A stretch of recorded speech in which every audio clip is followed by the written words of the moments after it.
j'ai essayé de me poser la question, d'essayer de me remettre en question de mon point de vue d'homme. Et de me dire peut-être que c'est moi qui ne sais pas faire certaines choses dans la communication. Ok ?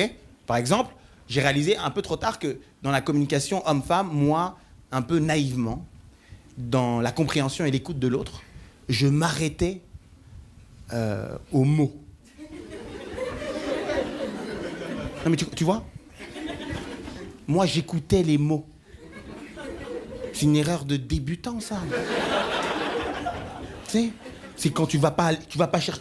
Il faut pas écouter les mots. Il faut écouter le ton qu'il y a derrière. Combien de fois ça m'est arrivé, moi j'arrive chez moi et moi je sais pas que ce jour-là, elle a choisi de me détester.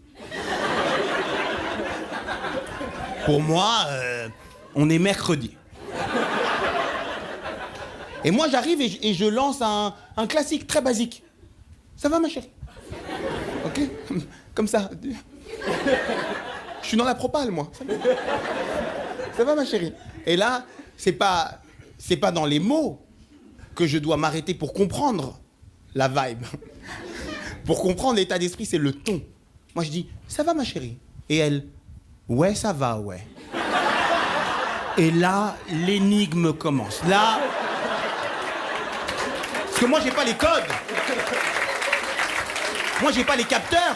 On m'a jamais appris ça. Pour moi, c'est une énigme. Pour moi, c'est un escape game. Pour moi, il y a une issue quelque part. Je le sais, mais je dois rester concentré. C'est prévu dans le jeu, faut pas paniquer. Il y a une issue.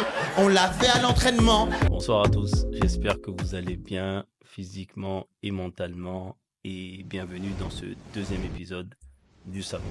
Avant de commencer cet épisode, je tenais à tous vous remercier pour la force que vous m'avez donnée, pour vos retours sur ma première vidéo, et j'espère que celle-ci vous plaira tout autant. Dans cet épisode, nous allons continuer à poser les bases et construire notre définition de l'émotion. Nous allons notamment aborder la notion de perception qui est fondamentale quand il s'agit de parler d'émotion. Pour rappel, nous avons conclu notre épisode 1 en définissant l'émotion comme étant un mécanisme physiologique par lequel le corps se prépare à agir en fonction d'une situation perçue. Qu'il s'agisse d'un danger, d'une rencontre amicale, d'une rencontre amoureuse, d'une bonne nouvelle, reçue au travail, d'une mauvaise nouvelle reçue par des proches, etc., etc. Mais alors, quelles sont les limites d'une émotion? Quand est-ce qu'elle commence et quand est-ce qu'elle se termine? Et qu'est-ce qui se passe entre le début et la fin? Pourquoi parle-t-on d'émotions positives, parfois d'émotions négatives? Il sera question de tout cela. Alors installez-vous confortablement, prenez un thé, un café, un verre d'eau et discutons-en.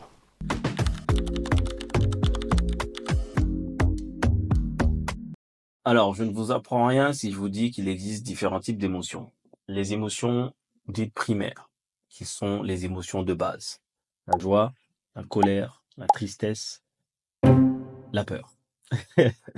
La joie, la colère, la tristesse et la peur. Et les émotions dites secondaires. Donc les émotions qui vont être un mélange de certaines émotions, qui vont venir un petit peu nuancer certaines émotions avec des intensités un petit peu différentes.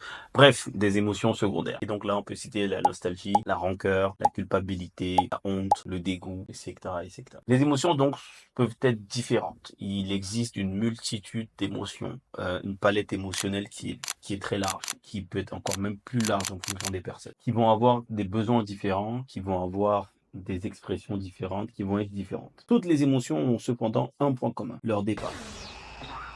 Les émotions commencent toujours, quelle que soit l'émotion, par la perception d'une situation. Et qu'est-ce que c'est que cette perception d'une situation? Et pourquoi j'insiste sur le mot perception? C'est parce qu'une même situation peut entraîner différentes émotions en fonction de la perception. Avant de rentrer dans le vif du sujet sur la perception, on va faire un exercice. Pour que cet exercice soit agréable pour tout le monde, on va prendre l'exemple de la joie. Si vous le voulez bien et si vous voulez bien jouer le jeu, je vais vous demander de fermer les yeux et de vous concentrer sur ma voix. Ne vous inquiétez pas, ça ne va pas durer très longtemps. Donc, est-ce que vous avez tous les yeux fermés? Je vais vous demander de penser à un moment heureux que vous avez passé récemment. À un moment où vous avez ressenti de la joie. Ça peut être n'importe quoi. Ça peut être une bonne nouvelle que vous avez reçue. Ça peut être un moment que vous avez passé en famille, en amoureux. C'était la Saint-Valentin il n'y a pas très longtemps. Vous l'avez ce moment-là? Ça y est?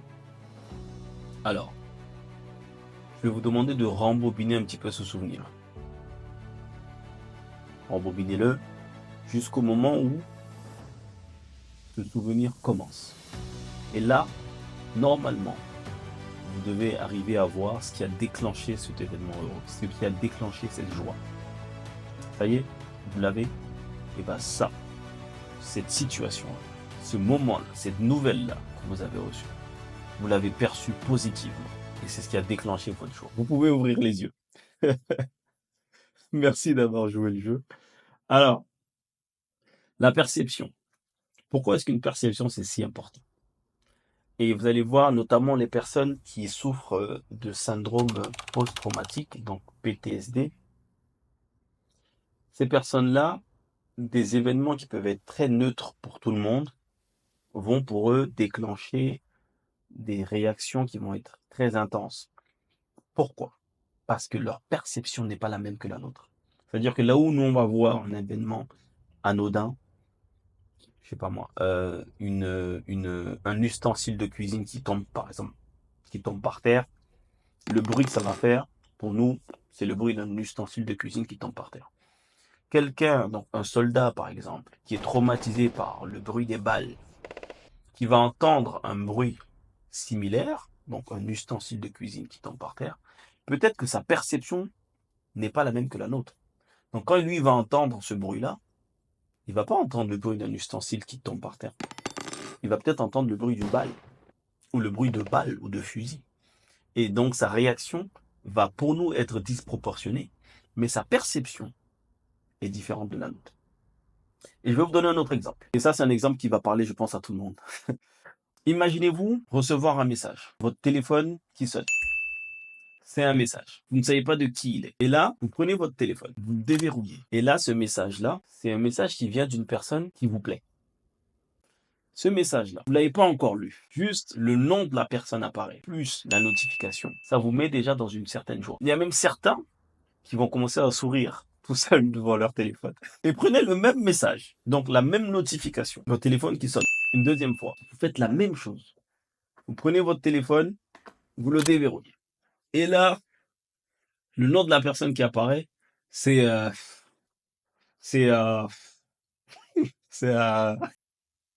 vas-y lui, ou vas-y elle. C'est-à-dire, c'est un relou, ou c'est une relou. C'est la même situation. Votre téléphone sonne, vous avez reçu un message, c'est ça la situation. En regardant votre téléphone, si jamais c'est une personne qui vous plaît, ça va déclencher en vous un mécanisme finalement de joie. Et si c'est une personne qui ne vous plaît pas, en tout cas c'est une personne même qui vous énerve quelque part, bah, ça va déclencher une autre réaction.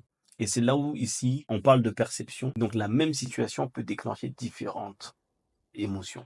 Pourquoi? Parce que la perception est différente. Donc le point de départ d'une émotion, c'est une situation, un événement extérieur au corps, que le corps va capter à un moment donné et qu'il va ensuite classer. Est-ce que c'est une information positive ou est-ce que c'est une information qui est négative? Et à partir du moment où l'information, la perception est ou positive ou négative, bah, ça va déclencher une émotion. Et c'est ça donc le début d'une émotion. Et quelle que soit l'émotion, elle commence toujours par une perception. Et la perception, ça peut être dans tout. Ça peut être dans le ton de la voix, le regard, des gestes anodins, etc. Et donc, pour vous illustrer cela, je vais vous mettre une vidéo d'un humoriste que j'adore, que je pense beaucoup d'entre vous connaissent. En tout cas, si vous ne le connaissez pas, ce sera l'occasion de le découvrir. Donc, c'est Farid qui explique une situation où vous allez voir que la perception est très importante. Et il le dit mieux que moi. Je vous mets la vidéo et on se voit après. Jérôme rentre d'une petite fête entre amis. Il vient rejoindre Manon dans leur domicile commun. Il est un petit peu tard, il n'a pas prévenu de son retard, 3h30 du matin passé, et il sonne à la porte avant de se rendre compte qu'il a les clés sur lui. Manon, encore réveillée, en train de faire sur son téléphone mobile le récapitulatif de tous les messages auxquels Jérôme n'a pas répondu durant la soirée. En l'entendant rentrer, elle s'accapare de la télécommande pour faire semblant qu'elle est occupée à regarder une série. Jérôme rentre, l'ambiance est tendue, leurs regards se croisent et à ce moment-là, Manon s'exclame, et c'est la phrase que nous allons analyser aujourd'hui en cours de sous-entendu. Timothée, tu te concentres? Elle s'exclame. Alors, virgule, t'as passé une bonne soirée? Alors ici, la situation est simple. Il rentre de soirée et sa compagne lui pose la question, donc il lui demande s'il a passé une bonne soirée. Donc une situation anodine, en tout cas une situation neutre normalement. Mais vous l'aurez tous compris, parce qu'on a déjà tous vécu une situation similaire. Messieurs, mesdames, on a tous déjà vécu cette situation. Faites pas semblant. Non, Vous-même, vous savez. non, le but n'est pas forcément de rappeler de mauvais souvenirs, mais on a tous déjà vécu cette situation. Il faut pas écouter les Parce que vous mots. l'aurez tous compris, le ton Il faut écouter le ton. par lequel la question a été posée, c'est un ton qui envoie un message au cerveau. Un message de « c'est dangereux ». Fais gaffe. La question qu'on t'a posée n'est pas une question neutre. La question qu'on t'a posée n'est pas une question anodine. Jamais. La façon dont on t'a posé la question, le ton avec lequel on t'a posé la question, déclenche donc un mécanisme finalement d'anxiété, de peur, même de colère, parce qu'il y en a parfois qui s'énervent pour ce genre de questions. C'est parce que la perception est différente. Donc la situation n'est pas une situation neutre, puisque le ton rend la perception de la situation différente. On a tous déjà vécu. Si jamais quelqu'un me dit qu'en écoutant cette question, avec le ton par lequel elle a été posée, pour lui c'est une situation tout à fait neutre, monsieur, tu aimes vivre dangereuse. Moi, j'ai pas les codes. Tu aimes le danger. Ça te plaît. Un dernier exemple pour illustrer cette notion de perception, un exemple qui va toucher à la sphère professionnelle. Supposons qu'on ait deux collègues, on occupe exactement le même poste et on a exactement la même ancienne. Et supposons qu'on arrive au moment des augmentations de salaire ou des bonus annuels, donc des primes annuelles. Supposons que je considère que je suis un meilleur travailleur, ou en tout cas je suis plus performant que mon collègue. Si on a le même bonus à la fin d'année, c'est possible que ça me dérange. Parce qu'à un moment donné, dans ma perception, je mérite plus. Je mérite mieux. Pour moi qui suis RH, beaucoup de situations qui vont derrière enclencher certaines émotions sont dues à la perception. Juste pour vous donner un exemple supplémentaire, une situation, donc une même situation, qui peut entraîner des émotions différentes. Peut-être que mon collègue, lui, en recevant ce bonus, il va être super content. Parce qu'il va dire, bon, pour ce que j'ai fait, j'ai un bon bonus. Alors que moi, je vais me dire, non, finalement, non, c'est pas juste. Parce que le fait de dire ce n'est pas juste, c'est ma perception des choses. Et donc, tout ça pour vous dire que le mécanisme de départ, en tout cas, le début d'une émotion, c'est toujours la perception d'une situation.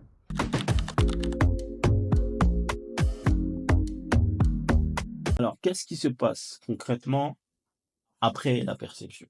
Donc, lorsque le cerveau perçoit une situation, il va transmettre cette information à l'un ou l'autre de ces deux éléments. Soit l'information pour lui est neutre, donc elle n'est pas chargée ni de danger, ni de joie, c'est juste une information à prendre. Il va la transmettre au néocortex. Donc le néocortex, c'est le soldat réfléchi. C'est le soldat qui prend son temps. C'est le soldat qui va poser les pour, les contre, réfléchir et ensuite qui va agir.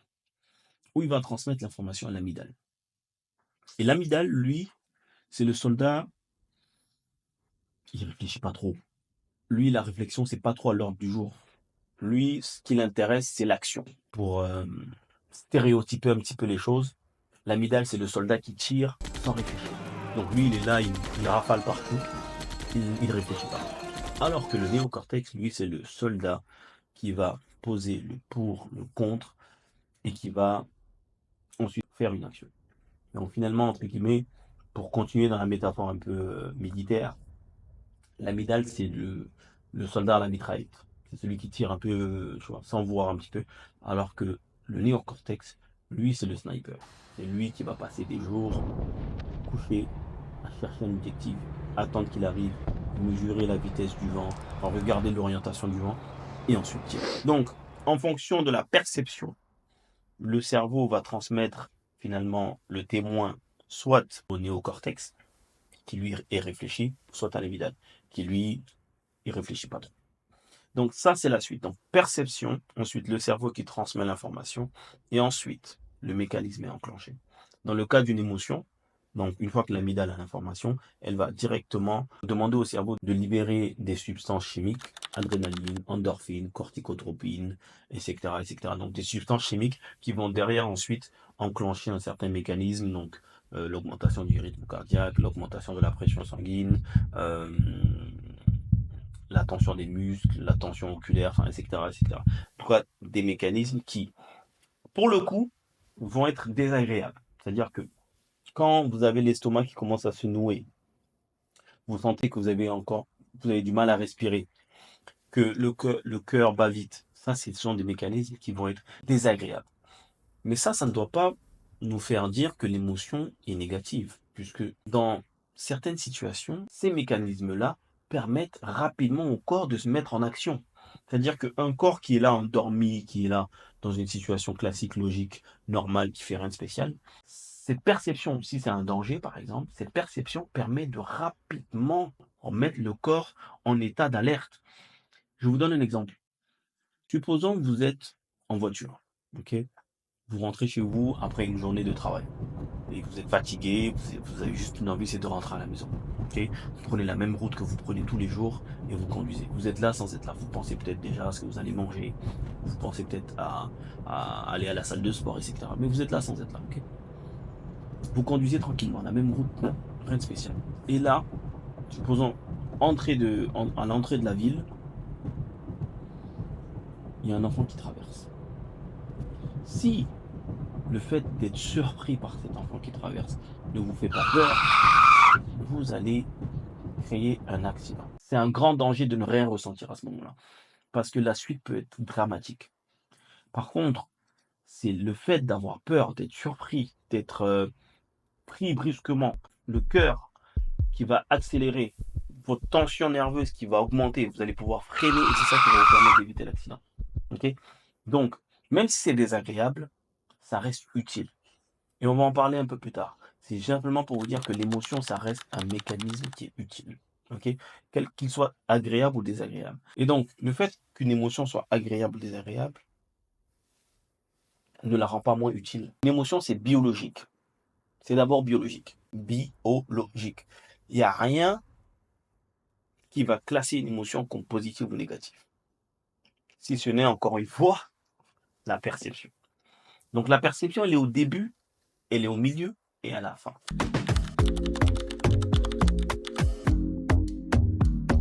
À partir du moment où la perception commence à s'atténuer, où les substances chimiques qui sont libérées dans le corps commencent à perdre leur effet, bah, ce retour au calme, et au moment où vous allez revenir à votre état initial, bah, à ce moment-là, l'émotion se termine.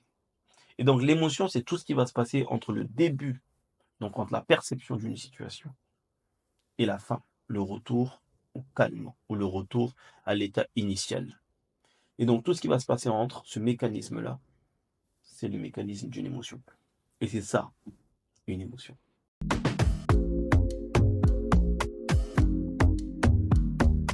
Alors pour terminer, une émotion, c'est un mécanisme biologique qui commence par la perception d'une situation, la perception d'un événement extérieur, qui va déclencher un mécanisme physiologique pour que le corps se prépare à agir et qui se termine au moment où le corps retourne à son état initial. Donc fondamentalement, ce n'est ni positif ni négatif. C'est biologique et c'est utile. Et dans les prochains épisodes, on va discuter de la partie culturelle, de pourquoi l'émotion a si mauvaise réputation, et on va tranquillement démarrer sur la notion d'intelligence émotionnelle. Merci encore à vous pour être resté jusque-là.